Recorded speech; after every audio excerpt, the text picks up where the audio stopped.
Sharjah Indian association president O Y. Khan news and middle ഈസ്റ്റിൽ നമ്മോടൊപ്പമുണ്ട്. ശ്രീ ഒ.വൈ. ഖാൻ, സ്വാഗതം. നേതൃനിരയിൽ മാറ്റമുണ്ടാകുന്നു. എയർ ഇന്ത്യയിൽ നിന്നും മലയാളികൾ, പ്രത്യേകിച്ചും ഇന്ത്യക്കാർ നേരിടുന്ന പ്രശ്നങ്ങൾക്ക് ഈ ഒരു നേതൃമാറ്റം എന്തെങ്കിലും ഗുണം ചെയ്യുമോ? അങ്ങനെ കരുതുന്നുണ്ടോ താങ്കൾ? ഇങ്ങനെ പറഞ്ഞാണെങ്കിൽ എനിക്ക് യാതൊരു വിശ്വാസമില്ലത്.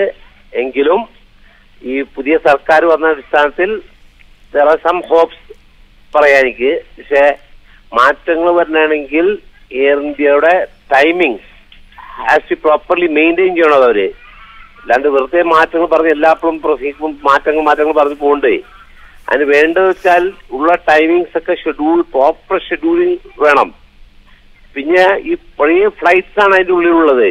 ഏറ്റവും 26-28 വർഷമുള്ള ഫ്ലൈറ്റ്സാണ് ഓടിച്ചു കിടക്കുന്നത്. ആർക്കാണ് എന്താണ് ഗ്യാരണ്ടി എന്ന് പറയുന്നത്. അപ്പൊ സ്റ്റിൽ അവർ പറഞ്ഞത് flights are very good, comfort, very best for travelling എന്നാ പറഞ്ഞത്. പക്ഷെ അതിലൊന്നും അത്ര വിശ്വസിക്കാൻ പറ്റില്ല. So being president of the Indian Ajman, ഞാൻ ഇന്നോട് പറയുകയും ചെയ്തിട്ടുണ്ട്, first all flights has B clean. ഈ ലാഭം വരുത്തിക്കുന്നത് ഈ ഗൾഫ് സെക്ടറിൽ നിന്നാണ്. അപ്പൊ അവർക്ക് അതുപോലും ആ ഫ്ലൈറ്റ്സ് പോലും ഈവൻ ഒരു ബിസിനസ് ക്ലാസ് പോലും ഇല്ലാത്ത ഫ്ലൈറ്റ്സ് ആയിരിക്കും അവിടെ. You have to understand that.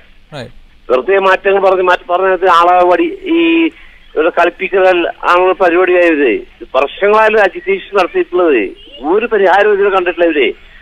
പ്രശ്നങ്ങൾ എസ്പെഷ്യലി പ്രവാസികൾക്ക് വേണ്ടത് ഈ പീക്ക് അവേഴ്സിലുള്ള ഈ ഫെയർ ഹൈക്കിംഗ്, അതിനൊരു പരിഹാരം കാണണം. ഇതാരും ഈ പരിഹാരം കണ്ടിട്ട് നമ്മൾ ഈ സാധാരണക്കാര്, അതായത് ഒ.വൈ. ഖാൻ, നേതാക്കൾ മാറുന്നുണ്ട് അല്ലെങ്കിൽ നയിക്കുന്നവർ മാറുന്നതുകൊണ്ട് കാര്യമില്ല.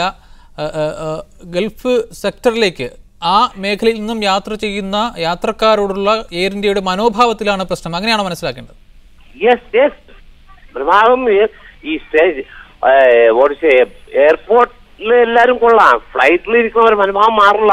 അവരൊക്കെ ഒരു അറഗൻ ക്യാരക്ടേഴ്സ് ആയിട്ട് മാറുന്നത് എയർ ഹോസ്റ്റേഴ്സ്, എസ്പെഷ്യലി മലയാളികളോട് കാണിക്കുന്ന ഒക്കെ പലപ്പോഴും അവർ ചെറിയ ഇഷ്യൂ ആയത്. അപ്പൊ ഒരു കമ്മ്യൂണിറ്റി പ്രസിഡന്റിലൊക്കെ പലപ്പോഴും ഞാൻ തന്നെ എയർപോർട്ടിൽ വഴക്കുണ്ടാക്കിയിട്ടുണ്ട്. പക്ഷെ അതല്ല പരിഹാരം. നമുക്ക് പീക്ക് അവേഴ്സ് ഉള്ള ഈ ഫെയർ, അതുപോലെ ഇവർ ചെയ്യുന്ന നല്ല കാര്യങ്ങളുണ്ട്. ഇപ്പൊ ഏറ്റവും വലിയ ഇവിടുത്തെ ഈ ഇവിടെ മരിക്കുന്ന ആൾക്കാർ ഡെഡ് ബോഡി കൊണ്ടുപോകുന്നത് എയർ ഇന്ത്യ ആണത്. Okay, fine, that's all good. അതൊരു മോൾ റെസ്പോൺസിബിലിറ്റി പൗരന്റെ ഡെഡ് ബോഡി ക്യാരി ചെയ്യണുള്ളത്. അപ്പൊ അതേമാതിരി ഒരു ആർക്കും കേന്ദ്ര സർക്കാർ ഇപ്പോഴൊക്കെ പ്രത്യേക നിലപാടുണ്ട്. എന്നുവെച്ചാൽ ഇവിടെ പലവർക്കും ലാൻഡിംഗ് റൈറ്റ്സ് കൊടുത്തത് spice jet, IndiGo, jet Airways. ഇവിടെ ഡെഡ് ബോഡി കൊണ്ടുപോകാൻ ചിലപ്പോ സാഹചര്യം ഇല്ലാത്തൊരു സാഹചര്യത്തിൽ ബുദ്ധിമുട്ടുണ്ട്. ഇവിടെ പലപ്പോഴും എത്ര ഡെയിലി 5-8 ഡെഡ് ബോഡീസാണ് ഇവിടെ പോണത്. ആ ഡെഡ് ബോഡി കൊണ്ടുപോകാൻ മറ്റുള്ള എയർലൈൻസ് ലാൻഡിംഗ് റൈറ്റ് കൊടുത്ത ജെറ്റ് എയർവേസും ഇൻഡിഗോവും സ്പൈസ് ജെറ്റും ആ കാരിയറും കൂടി ധാർമ്മികം കാണിക്കാനുള്ള ഒരു ചുമതല ഏറ്റെടുക്കുന്ന സർക്കാർ. ഇവർക്ക് ലാൻഡിംഗ് റൈറ്റ്സ് ഈ ബ്യൂറോക്രാറ്റ്സ്, ഈ പൈസക്കാർക്ക് പൈസ ഉണ്ടാക്കി കൊടുക്കുന്ന ഒരു ഫ്ലൈറ്റായി മാറിയിരിക്കും. മറ്റുള്ളവർ ടൈം മാറ്റി, സ്വന്തം ടൈം മാറ്റി കൊടുത്ത പാരമ്പര്യമുള്ള ഒരു എയർ ഇന്ത്യയാണിത്. അതൊക്കെ ഒരു കീഴ്വഴക്കം, ശരിയല്ലാത്തൊരു കീഴ്വഴക്കമാണ് കാണിക്കുന്നത് എയർ ഇന്ത്യ. നല്ലൊരു ടൈമിംഗ് ഉണ്ടായിരുന്നത്. ആൾക്കാർക്ക് രാത്രി ജോലി കഴിഞ്ഞിട്ട് രാത്രി വൈകുന്നേരം കഴിഞ്ഞിട്ട് യാത്ര ചെയ്ത് രാവിലെ അവിടെ എത്താനുള്ള സൗകര്യം. ഇതിപ്പോ ഉച്ചക്ക് ഉള്ള ഫ്ലൈറ്റ്സായി, മിക്ക ഫ്ലൈറ്റ്സ് ഉച്ചക്കാ പോകുന്നത് ഇവിടുന്ന്. അപ്പൊ അതൊക്കെ ബുദ്ധിമുട്ടുകൾ ഉണ്ടാകുന്നുണ്ട്. ജനങ്ങൾ ഒരു ദിവസം സാറൊക്കെ ജോലി ലീവ് എടുത്തിട്ടാൻ വേണ്ടി പോകുന്നത്. These are the problems which pravasi facing in this place. Hello, പറയൂ ഒ.വൈ. ഖാൻ, കേൾക്കുന്നുണ്ട്. പ്രത്യേകിച്ച് എന്റെ personal opinion, dead bodies has to be carried from here itself. അത് ജെറ്റ് എയർവേസ് ആയിക്കോട്ടെ, എയർ ഇന്ത്യ ആയിക്കോട്ടെ, ആരാണെങ്കിലും the Indian national carries has to carry this flight dead bodies to the, അതൊക്കെ നമ്മുടെ നാട്ടിലെത്തിക്കണം. അവർക്കും ധാർമ്മികമുണ്ടല്ലോ. അവർക്ക് ലാൻഡിംഗ് റൈറ്റ്സ് മാത്രം കൊണ്ട് അവർ എല്ലാ ഫെസിലിറ്റീസും ചെയ്യുന്നത്. എന്തുകൊണ്ട് ഹ്യൂമൻ റിമൈൻസ് കൊണ്ടുപോയിക്കൂടെ അവർക്ക്? That has B most important vital part of the ഈ പ്രവാസി. മരിച്ച ഡെഡ് ബോഡി 5-8-10 ദിവസം കഴിഞ്ഞ് മോർച്ചയിൽ എടുത്ത് കൊണ്ടുപോയിട്ട് എയർ ഇന്ത്യ കൊണ്ടുപോകാൻ പറ്റൂല, ജെറ്റ് എയർവേസ് കൊണ്ടുപോകാൻ പറ്റൂല, സ്ട്രക്ചർ കേസ് ഇവൻ പോലും. It's not fair on the Jet Airways pass. അത് നിങ്ങൾ മനസ്സിലാക്കേണ്ടതാ. ഇവിടെ ജനങ്ങൾക്ക് ആർക്കും പ്രതികരിക്കാനുള്ള കഴിവില്ല. ഇവിടെ പ്രതികരിച്ചിട്ടൊന്നും പറ്റൂല. അപ്പൊ നമുക്ക് കിട്ടുന്ന ചാൻസ് PVD ഭാരതീയ പ്രവാസി മീറ്റിലോ ഇങ്ങനത്തെ മീറ്റുകളോ, ഇപ്പൊ കഴിഞ്ഞ 13-ാം തീയതി എല്ലാ ഫസ്റ്റ് സെക്രട്ടറിമാരും ഒരു സമ്മേളനം എംബാസി വിളിച്ചു കൂട്ടി. അവിടെ ഞാൻ ഇത് അവതരിപ്പിച്ചിട്ടുണ്ട്. Has to take some stringent measures to carry the dead bodies. ഓവൈഖാൻ ഇത്തരം കാര്യങ്ങൾ അവതരിപ്പിക്കുമ്പോൾ എയർ ഇന്ത്യയുടെ ഉത്തരവാദിത്തപ്പെട്ടവരുടെ പ്രതികരണം എങ്ങനെയാണ്? ഹയർ അതോറിറ്റീസ് സിഇഒ എല്ലാ തീരുമാനം സിഇഒ എടുക്കണം. എല്ലാ തീരുമാനം സിഇഒ ഒക്കെ വിട്ടുകൊടുത്തിരിക്കുന്നത്. അത് പ്രവാസിന് aviation minister has to take that action. അത് പാർലമെന്റ് ഡിസ്കസ് ചെയ്യണം. ഡെഡ് ബോഡീസ് കൊണ്ടുപോകാനുള്ള സൗകര്യം മറ്റുള്ള എയർലൈൻസ് ധാർമ്മികമായിട്ട് എടുക്കണത്. അല്ലാണ്ട് അവർ ലാൻഡിംഗ് റേറ്റ് അവർ കാശുണ്ടാക്കാനുള്ള സാഹചര്യം ഉണ്ടാക്കി മാത്രം കൊടുത്താൽ പോരാ. Other airlines also has to take the dead bodies of the human remains of our community to any destinations of India. അവർ ഈ ചെയ്തിപ്പോ ഇറാഖിന്റെ ഡെഡ് ബോഡിയുടെ കാര്യം ഇരിക്കട്ടെ, മറ്റു കാര്യങ്ങൾ ദൈനംദിനമായി നമ്മൾ ഫേസ് ചെയ്യുന്ന യാത്രക്കാർ അഭിമുഖീകരിക്കുന്ന പ്രശ്നമാണ് ടൈമിംഗ് കൃത്യമായി പാലിക്കുന്നില്ല. അതുമാത്രമല്ല സീസൺ സമയങ്ങളിൽ കുത്തനെ നിരക്കുയർത്തുക. ഇത്തരം കാര്യങ്ങളിലൊക്കെ അവിടെയുള്ള എയർ ഇന്ത്യ ഉത്തരവാദിത്തപ്പെട്ടവർക്ക് അല്ലെങ്കിൽ മാനേജർമാർക്ക് എന്തെങ്കിലും ചെയ്യാൻ സാധിക്കും? ഒന്നും പറ്റില്ല, അവർക്കൊന്നും പറ്റില്ല. അവർ നിസ്സഹായരാ. അവര് ഡെപ്യൂട്ടേഷൻ പറയാ. ഇതിന്റെ സ്റ്റേൺ ആക്ഷൻ എടുക്കേണ്ടത് കേന്ദ്രമല്ലേ? സിവിൽ ഏവിയേഷൻ മിനിസ്റ്റേഴ്സ് തന്നെ പല എയർലൈൻസ് ഇൻവോൾവ് ആയിട്ടുണ്ട്. Indirectly directly they are involve in there partnership business. അത് മനസ്സിലാക്കണമാകും. ഏറ്റവും വലിയ പ്രാധാന്യമാണ് പല മിനിസ്റ്റേഴ്സ്, പല 2-3 മിനിസ്റ്റേഴ്സ് പല അവർക്കൊക്കെ ഇതിൽ ഷെയർ ഹോൾഡേഴ്സ് ഉള്ളവരാണെന്നുള്ളതാണ് നമുക്ക് മനസ്സിലായിട്ടുള്ളത്. അപ്പോ Air India is bound to go down. അവിടെ കീഴടങ്ങിയാണ് എയർ ഇന്ത്യ. സാധാരണ പ്രശ്നങ്ങളോ അവിടെ ഇന്ത്യക്കാർ മലയാളിയോ ഇന്ത്യക്കാരോ ഗുജറാത്തിലോ പ്രശ്നമല്ല അവിടെ നോക്കുന്നത്. Because they are go down to the airlines owners of. Shri ഓവൈഖാൻ ഞങ്ങളോട് പ്രതികരിച്ചത്. ജൈടെക്സ് ടെക്നോളജി വീക്ക് 2014 ഈ മാസം 12 മുതൽ ദുബൈയിൽ നടക്കും. 150 രാജ്യങ്ങളിൽ നിന്നുള്ള സാങ്കേതിക വിദഗ്ധരും പ്രൊഫഷണലുകളും പങ്കെടുക്കുന്ന പ്രദർശനം ഈ മാസം 16 വരെ നീണ്ടുനിൽക്കും. IT മേഖലയിൽ നിക്ഷേപം കുത്തനെ വർദ്ധിച്ച സാഹചര്യത്തിൽ മേളയ്ക്ക് കൂടുതൽ പ്രസക്തിയുണ്ടെന്ന് ടെക്നോളജി വീക്ക് സംഘാടകർ വാർത്താസമ്മേളനത്തിൽ അറിയിച്ചു. ദുബൈയെ സ്മാർട്ട് സിറ്റിയാക്കാനുള്ള UAE വൈസ് പ്രസിഡന്റും പ്രധാനമന്ത്രിയും ദുബൈ ഭരണാധികാരിയുമായ Sheikh Mohammed bin Rashid Al മക്തൂമിന്റെ ദീർഘവീക്ഷണത്തോടെയുള്ള നീക്കങ്ങൾ മറ്റ് GCC രാജ്യങ്ങൾക്കും മാതൃകയാവുകയാണ്. അയൽ രാജ്യങ്ങളിൽ സ്മാർട്ട് സിറ്റി പദ്ധതികൾക്ക് ഉടൻ തന്നെ തുടക്കം കുറിക്കുമെന്ന് Dubai smart government executive director Marwan bin Haider വ്യക്തമാക്കി. 61 രാജ്യങ്ങളിൽ നിന്നുള്ള 3800 കമ്പനികളാണ് ഇത്തവണ മേളയിൽ പങ്കെടുക്കുക. ഇതിൽ 80ഓളം കമ്പനികൾ പുതിയവയാണ്. 150 രാജ്യങ്ങളിൽ നിന്ന് 1 ലക്ഷത്തിലേറെ സന്ദർശകരെയാണ് ജൈടെക്സ് പ്രതീക്ഷിക്കുന്നത്. ഇത്തവണ ഔദ്യോഗിക കൺട്രി പാർട്ട്ണർ നൈജീരിയയാണ്. ബൾഗേറിയ, കാമൻ ഐലൻഡ്, വടക്കൻ അയർലൻഡ്, നോർവേ എന്നീ രാജ്യങ്ങൾ ഇതാദ്യമായി മേളക്കെത്തുന്നുണ്ട്.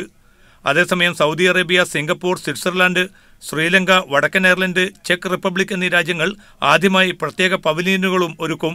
ട്രേഡ് സെന്ററിൽ 1 ലക്ഷം ചതുരശ്ര മീറ്ററിൽ പ്രത്യേകം സജ്ജീകരിച്ച ഹാളിൽ 5 ദിവസമായി നടക്കുന്ന മേളയിൽ വ്യാപാര വാണിജ്യ പ്രതിനിധികൾക്ക് മാത്രമാണ് പ്രവേശനം അനുവദിക്കുക. Media 1 Dubai. ഗാന്ധി ജയന്തി ആഘോഷത്തിന്റെ ഭാഗമായി മസ്കത്തിലെ വാദി കബീർ ഇന്ത്യൻ സ്കൂൾ വിദ്യാർത്ഥികൾ സ്കൂൾ പരിസരത്ത് ശുചീകരണ യജ്ഞം നടത്തി. സ്കൂൾ പരിസരത്ത് തൈകൾ നട്ട വിദ്യാർത്ഥികൾ ബോധവൽക്കരണ പരിപാടികൾക്കും തുടക്കമിട്ടു. ഗാന്ധി ജയന്തി ദിനത്തിൽ പ്രധാനമന്ത്രിയുടെ സ്വച്ഛ് വിദ്യാലയ് അഭിയാന്റെ ഭാഗമായാണ് മസ്കത്തിലെ വാദി കബീർ ഇന്ത്യൻ സ്കൂളിൽ ശുചീകരണ പ്രവർത്തനങ്ങൾ നടത്തിയത്. സ്കൂളും പരിസരവും ശുചീകരിച്ച വിദ്യാർത്ഥികൾ സ്കൂൾ അധികൃതർക്കൊപ്പം തൈകൾ നട്ടുപിടിപ്പിച്ചു. And on this occasion, what we wish is, even in our school, we'll start this campaign where we will look forward to bringing cleanliness and keeping our campus and our surrounding clean. And we have our school faculty with us with full support. School president Harshendu Shah, SMC അംഗങ്ങളായ Prakash Ved, Leo Lobo, principal DN Rao എന്നിവർ നേതൃത്വം നൽകി. Vice principal Jayaprakash, admin manager Pappachan എന്നിവർ പങ്കെടുത്തു. 100 കണക്കിന് വിദ്യാർത്ഥികൾ ശുചീകരണ യജ്ഞത്തിൽ പങ്കാളികളായി. Media 1 Muscat. എബോള വൈറസ് ബാധ നേരിടാൻ ആഫ്രിക്കൻ രാജ്യങ്ങൾക്ക് UAE 18.3 ദശലക്ഷം ദിർഹം സഹായം പ്രഖ്യാപിച്ചു. President Sheikh Khalifa bin Zayed Al നഹ്യാന്റെ നിർദ്ദേശപ്രകാരം അബുദാബി കിരീടാവകാശിയും UAE സായുധ സേനയുടെ ഡെപ്യൂട്ടി സുപ്രീം കമാൻഡറുമായ general Sheikh Mohammed bin Zayed Al നഹ്യാനാണ് സഹായം പ്രഖ്യാപിച്ചത്. എബോള രോഗം രൂക്ഷമായി ബാധിച്ച ഗിനിയ, സിയറ ലിയോൺ, ലൈബീരിയ തുടങ്ങിയ രാജ്യങ്ങൾക്കാണ് സഹായം ലഭ്യമാക്കുക. എബോള ബാധിത രാജ്യങ്ങളെ സഹായിക്കാൻ ഐക്യരാഷ്ട്രസഭ ആഹ്വാനം ചെയ്തിരുന്നു. യുണൈറ്റഡ് നേഷൻസ് ചിൽഡ്രൻസ് ഫണ്ട് മുഖേനയായിരിക്കും UAEയുടെ സഹായം കൈമാറുക.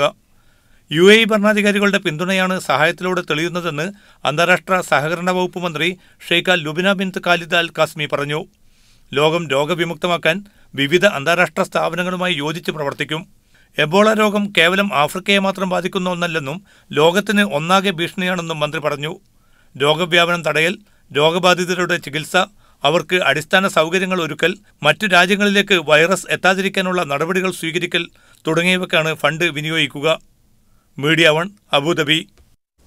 ദൈവദശകം രചനാ ശതാബ്ദി ആഘോഷം ഡിസംബർ 5 ദുബൈയിൽ നടക്കും. ശിവഗിരി മഠത്തിന്റെ സഹകരണത്തോടുകൂടി ദൈവദശകം രചനാ ശതാബ്ദി ആഘോഷ കമ്മിറ്റിയാണ് ചടങ്ങുകൾ സംഘടിപ്പിക്കുന്നത്. ദുബൈ എമിറേറ്റ് സ്കൂളിൽ നടക്കുന്ന പരിപാടിയിൽ Abdussamad Samadani, PT Thomas, MA Yusuffali തുടങ്ങിയവർ മുഖ്യ അതിഥികളായി പങ്കെടുക്കുമെന്ന് സംഘാടകർ അറിയിച്ചു. കുവൈത്തിൽ മലയാളി യുവാവിനെ തൂങ്ങി മരിച്ച നിലയിൽ കണ്ടെത്തി. കണ്ണൂർ സ്വദേശി വസീമാണ് മരിച്ചത്. ബുധനാഴ്ച പുലർച്ചെ 2:30 താമസ സ്ഥലത്ത് TV കേബിളിൽ തൂങ്ങി മരിച്ചത്. ബദർ അൽ മുല്ല കമ്പനി ജീവനക്കാരനായിരുന്നു. 1.5 വർഷം മുമ്പ് കുവൈത്തിലെത്തിയ ഈ യുവാവിന് 4 മാസമായി ജോലിയില്ലായിരുന്നു. ഇക്കാമയുടെ കാലാവധിയും കഴിഞ്ഞിരുന്നു. പക്ഷേ ജീവനൊടുക്കാനുള്ള കാരണം വ്യക്തമല്ല. കുവൈത്തിലെ പ്രമുഖ ഹൈപ്പർ മാർക്കറ്റ് ശൃംഖലയായ ലുലു ഉപഭോക്താക്കൾക്കായി സമ്മാന പദ്ധതികൾ ഒരുക്കുന്നു. 3 കാറുകൾ ഉൾപ്പെടെ വൈവിധ്യമേറിയ സമ്മാനങ്ങൾ ലഭിക്കാനുള്ള അവസരമാണ് ഒരുക്കിയിരിക്കുന്നത്. ഡ്രീം ഇറ്റ് ഡ്രൈവ് ഇറ്റ് എന്ന പദ്ധതിയിലൂടെ 3 ഷെവർലെ കാറുകൾക്കൊപ്പം 60 പേർക്ക് 50 ദീനാറിന്റെ സമ്മാന കൂപ്പണുകളും ലഭിക്കും. സെപ്റ്റംബർ 25 മുതൽ നവംബർ 29 വരെയാണ് സമ്മാന പദ്ധതി. നറുക്കെടുപ്പിലൂടെയാണ് സമ്മാനങ്ങൾ പ്രഖ്യാപിക്കുക. ലുലുവിൽ നിന്ന് 5 ദീനാറിനോ അതിന് മുകളിലോ വിലയ്ക്ക് സാധനങ്ങൾ വാങ്ങുന്നവർക്ക് നറുക്കെടുപ്പിനുള്ള കൂപ്പണുകൾ ലഭിക്കും. മസ്കത്തിൽ കോഫി ഷോപ്പിൽ ജോലിക്കിടെ ഗുരുതര പരിക്കേറ്റ മലയാളി യുവാവിന് ചികിത്സയ്ക്ക് നാട്ടിൽ പോകാൻ അവധി നൽകുന്നില്ലെന്ന് പരാതി. പാലക്കാട് കുഴൽമന്ദം സ്വദേശി കമാലാണ് മസ്കത്ത് ഇന്ത്യൻ എംബസിയിൽ പരാതി നൽകിയത്. 3 മാസം മുമ്പാണ് കമാൽ മസ്കത്ത് അമിറാത്തിലെ ഒരു കോഫി ഷോപ്പിൽ ജോലിക്കെത്തിയത്. കഴിഞ്ഞ മാസം 12-ന് മാലിന്യസഞ്ചി നിറയ്ക്കുന്നതിനിടെ അകത്തുണ്ടായിരുന്ന പൊട്ടിയ പ്ലേറ്റ് കയ്യിൽ തുളച്ചു കയറി ഇദ്ദേഹത്തിന് ഗുരുതര പരിക്കേറ്റു. കോഫി ഷോപ്പ് നടത്തിപ്പുകാരനായ വടകര സ്വദേശി റഷീദ് കമാലിനെ ആശുപത്രിയിലെത്തിച്ച് ചികിത്സ നൽകി. കയ്യിൽ പ്ലാസ്റ്ററിട്ട ഡോക്ടർമാർ 1 മാസത്തെ വിശ്രമം നിർദ്ദേശിച്ചു. എന്നാൽ വിശ്രമം അനുവദിക്കാൻ തയ്യാറല്ലാത്ത നടത്തിപ്പുകാരൻ കമാലിനെ നാട്ടിൽ പോകാനും അനുവദിക്കുന്നില്ല. ചികിത്സയ്ക്കും മറ്റും തനിക്ക് ചെലവായ 80,000 രൂപ തന്നാലേ നാട്ടിലേക്ക് വിടൂ എന്നാണത്ര നിലപാട്. ഇതിപ്പോ എന്റെ കയ്യിൽ ഇങ്ങനെ സംബന്ധിച്ച് വേറെ ആൾക്ക് അവിടെ വർക്ക് ചെയ്യാൻ സംഭവിക്കാം. അല്ല എനിക്ക് ഇനിയിപ്പോൾ ശരിയായി ഞാൻ എങ്ങനെയും ഇവിടെ കയറിയാലും വീണ്ടും എന്തെങ്കിലും സംഭവിച്ചാൽ അതിന് ഉത്തരവാദിത്തം ആൾ പറയില്ല. ഈ ഞാനെങ്കിൽ ഇതിന് കാശ് കൊടുത്തിട്ട് എത്ര കാലം നിൽക്കും? വിസയ്ക്ക് 40,000 രൂപ നൽകി ഒമാനിലെത്തിയ കമാലിന്റെ പാസ്പോർട്ടും മറ്റും സ്പോൺസറുടെ കൈവശമാണ്. നാട്ടിൽ പോകാൻ കമാൽ കയ്യിൽ മനഃപൂർവ്വം പരിക്കുണ്ടാക്കി എന്നാണ് നടത്തിപ്പുകാരന്റെ വിശദീകരണം. റൂമിൽ വിശ്രമിക്കുന്നല്ലേ, പിന്നെ അതിനെന്താ? വീട്ടിൽ നിന്ന് നാട്ടിൽ നിന്ന് അവന്റെ വാപ്പയമ്മ പറഞ്ഞ് ഇങ്ങോട്ട് കയറ്റി വരണ്ടെന്ന് പറഞ്ഞു. അവിടെ നിന്നോട്ടെ എന്ന് പറഞ്ഞു. ഇവിടുന്ന് നാട്ടിൽ പോകാൻ വേണ്ടി കൈമുറിച്ചിട്ട് ഞാൻ ചികിത്സിക്കുകയും ചെയ്തു. വേറെ എന്താ നിങ്ങൾക്ക് അറിയാനുള്ളത്? കോഫി ഷോപ്പ് ജീവനക്കാർക്ക് നിയമപ്രകാരം നൽകേണ്ട ഇൻഷുറൻസും സ്ഥാപനം കമാലിന് നൽകിയിട്ടില്ല. തനിക്ക് പാസ്പോർട്ട് തിരിച്ചു നൽകി നാട്ടിൽ തുടർ ചികിത്സയ്ക്ക് പോകാൻ അനുവദിക്കണമെന്നാണ് കമാലിന്റെ ആവശ്യം.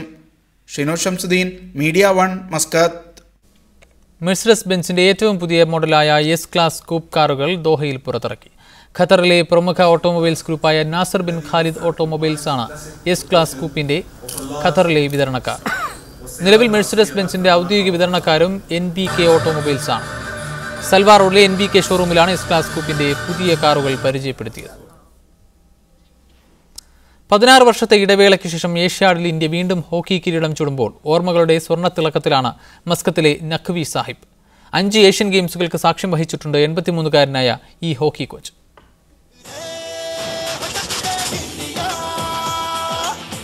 ഇന്ത്യൻ ഹോക്കി അതിന്റെ സുവർണ കാലഘട്ടം തിരിച്ചുപിടിക്കുന്നതിന്റെ ആഹ്ലാദത്തിലാണ് ഈ പഴയകാല ഹോക്കി താരം. ഹോക്കി മാന്ത്രികൻ ധ്യാൻചന്ദിനൊപ്പം സ്റ്റിക്ക് ഏന്താൻ ഭാഗ്യം ലഭിച്ച പഴയ വെസ്റ്റേൺ റെയിൽവേ താരമാണ് ലക്നൗ സ്വദേശിയായ സയ്യിദ് അലി സെപ്തിയാൻ നഖ്വി. ഇന്ത്യ അവസാനമായി ലോകകപ്പ് നേടിയ 1975 ടീമിന്റെ അസിസ്റ്റന്റ് കോച്ചായിരുന്നു. പാകിസ്ഥാനെ തകർത്ത് ഇന്ത്യ വീണ്ടും സ്വർണത്തിൽ മുത്തമിടുമ്പോഴും 1982-ൽ സ്വന്തം മണ്ണിൽ 7-1 എന്ന സ്കോറിന് പാകിസ്ഥാന് മുന്നിൽ രാജ്യം തകർന്നടിഞ്ഞതിന് സാക്ഷ്യം വഹിക്കേണ്ടി വന്ന വേദനയും അദ്ദേഹം പങ്കുവച്ചു. Thousands and thousands of people were rooting and supporting Indian team. Losing in such circumstances was a big shock, not to the players, it was the public was stunned. Oman ദേശീയ ടീമിന്റെ കോച്ചായി 32 വർഷം മുമ്പ് മസ്കത്തിലെത്തിയ നഖ്വി ഒമാൻ ടീമിനൊപ്പമാണ് അന്ന് ന്യൂഡൽഹി ഏഷ്യാഡിൽ പങ്കെടുത്തത്. ഇപ്പോൾ Oman hockey അസോസിയേഷന്റെ ഉപദേശകനാണ്. 5 ഏഷ്യാഡിനും 5 ഒളിമ്പിക്സിനും സാക്ഷ്യം വഹിച്ചു. 83-ാം വയസ്സിന്റെ അവശതകൾക്കിടയിലും ഹോക്കി എന്ന് കേട്ടാൽ നഖ്വി സാഹിബ് പഴയ പടക്കുതിരയാകും. ഏഷ്യാഡ് സ്വർണവും റിയോ ഒളിമ്പിക്സിലേക്കുള്ള പ്രവേശവും ഇന്ത്യയിൽ ഹോക്കിയുടെ പുതിയ ചരിത്രം രചിക്കുമെന്നാണ് നഖ്വി സാഹിബിന്റെ പ്രതീക്ഷ. Shino Shamsuddin, media 1, Muscat.